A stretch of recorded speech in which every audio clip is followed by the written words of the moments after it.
Veg आणि non veg मिळून सुद्धा खूप चांगली रेसिपी होते बरं का. देताना फक्त सांभाळून, नाही तर व्हेज समजून नॉनव्हेजसुद्धा खायला द्याल.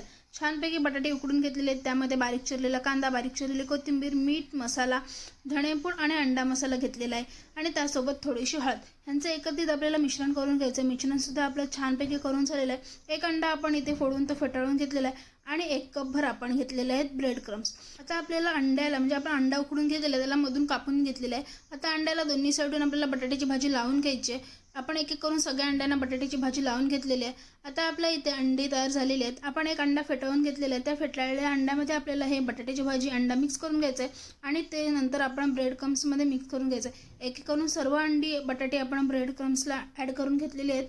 आता आपण तेलामध्ये छानपैकी एक एक करून तळून घेऊयात. हे एक पॅटेटो रोल तळताना आपल्याला मंद गॅसवरच तळून घ्यायचं, म्हणजे आपले एकदम छान कुरकुरीत असे तयार होतील. मस्तपैकी असे कुरकुरीत एग्स पॅटेटो रोल तयार आहेत.